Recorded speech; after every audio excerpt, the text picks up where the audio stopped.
सरळ सरळ त्याचा अर्थ आहे. गीता भागवत जर आपल्या पठण जर नसेल, त्याचं जर आपण नामस्मरण जर करत नसेल, भगवंताचं जर देवाचं ध्यान जर आपण करत नसेल आणि नवे नवे आई बापाची सेवा जर आपण करत नसेल, तर जन्माला येऊन तरी काय नाही फायदा बाबा. जन्माला येऊन काय सुद्धा जन्माला असं नाही यावं ज्याचे श्रवण गीता नामस्मरण भगवंताचं गुणगान गाणारा असावा आणि सर्व काय असणारा, सर्व आई बापाच्या सेवेमध्ये रुजणारा असावा, तरच त्याला जन्माला आलेल्याचं स्वार्थ झालं बाबा. पुण्य फळ रे भवता दिवसा, पुण्य फळ रे पुण्य फळ रे बहुत दिवसा, पुण्य फळ रे बहुत दिवसा, पुण्य फळ रे भवता दिवसा, पुण्य फळ रे बहुत दिवसा,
तर असं जर भगवंताचं नामस्मरण घेतलं तर माझं ही कोण सगळं फिटलेलं आहे बाबा.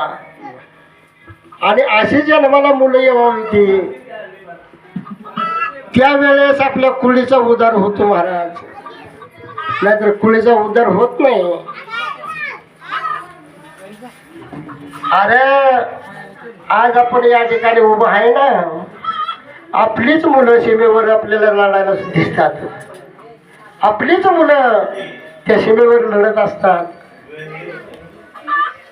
पण एखादा मुलगा जर त्या ठिकाणी शाळेत जर झाला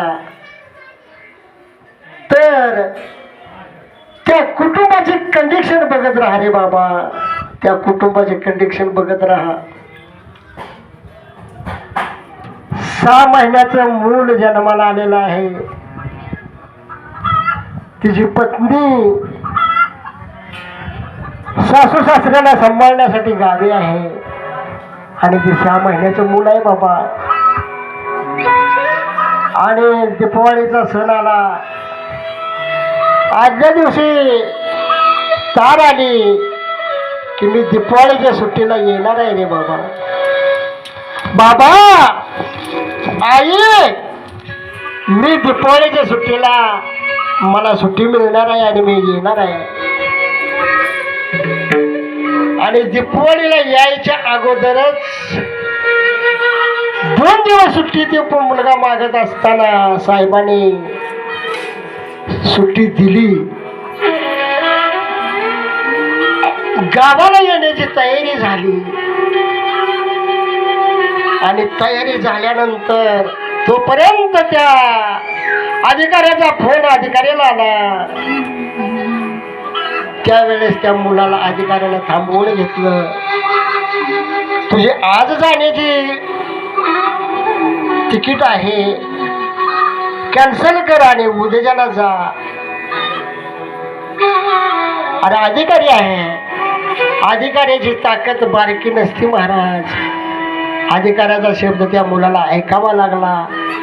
तिकीट कॅन्सल करावी लागली आणि त्याला दुटीवर जावं लागलं. त्यावेळेस आईवडिलांनी फोन केला, बाळा तू येणार होतास, काय झालं? बाबा, आई,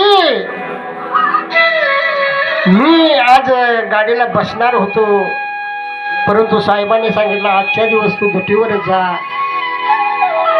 आणि मी उद्याला दादा आणि आई मी उद्याला गाडीला बसतो. असा फोनवर त्याचा मुलाखत झाली.